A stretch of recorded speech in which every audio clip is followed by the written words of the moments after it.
This can often feel very lonely, and I at first wanted to shut every phone call, every text down, but then I realized that I needed that.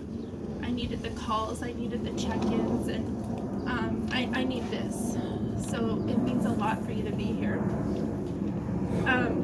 I was 4 years old when my mom and dad got married at Wayfarers Chapel in Palos Verdes above the ocean on a February rainy afternoon.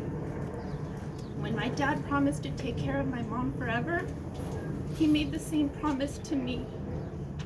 And he did just that. He took care of us forever. My dad always worked so that my mom didn't have to when Kristen and I were growing up. We always had more than we needed, and our home was always full of love. When my dad wasn't working in the office, he loved building things with wood. His passion for woodworking gave him many happy hours in his garage.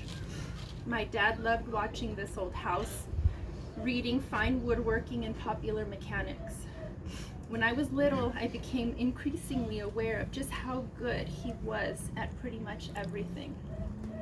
He could make anything and he could fix everything. He was the smartest person I knew. My dad could do anything.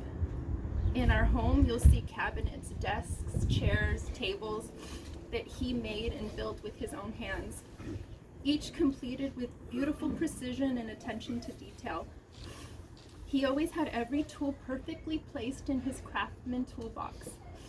And he would know when I used a tool because without fail, I would return it to the wrong spot.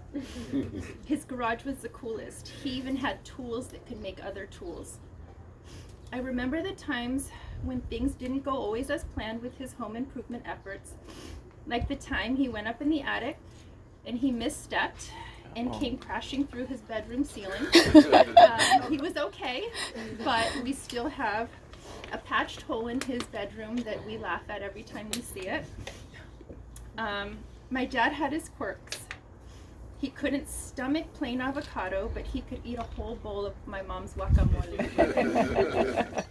If he ever bought a sauce at the market, he'd always have to doctor it up with a concoction of additional spices, and there always had to be a little heat for flavor.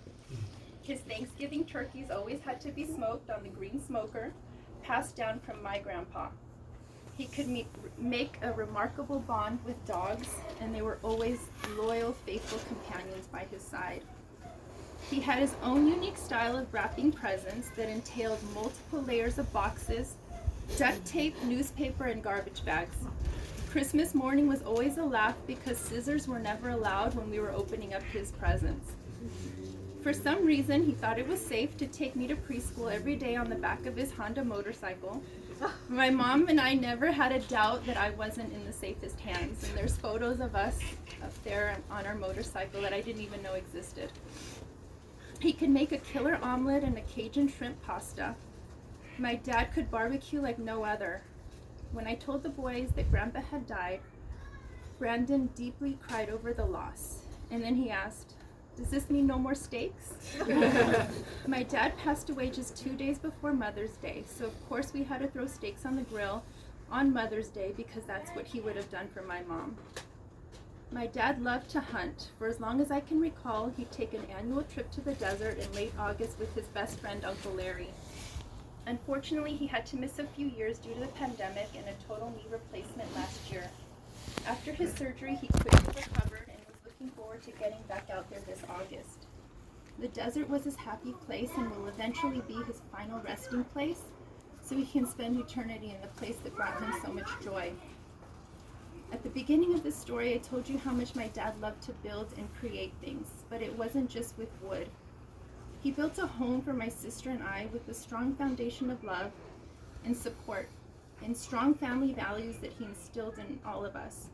He never had patience for lies, or for me being late without a call, or for us asking to do something during dinner time. Dinner time was a sacred time when we were growing up, and we would sit together and eat every single night together. When I was young and naive, I resented it because I could never play after school sports since practice would always interfere with dinner time.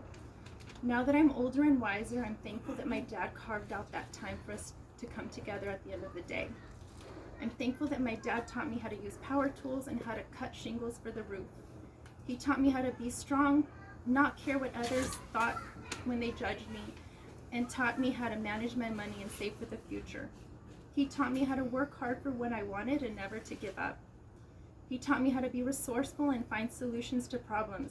He would say, if you don't know something, look it up and learn. I don't know was never an acceptable response for him. At least now I have Alexa in my kitchen to help me when I don't know the answer to something, which makes things a little easier for me. Dad, you weren't only a loving father, you were also a wonderful grandpa. The boys have always included you when they count their blessings at night, and they still do.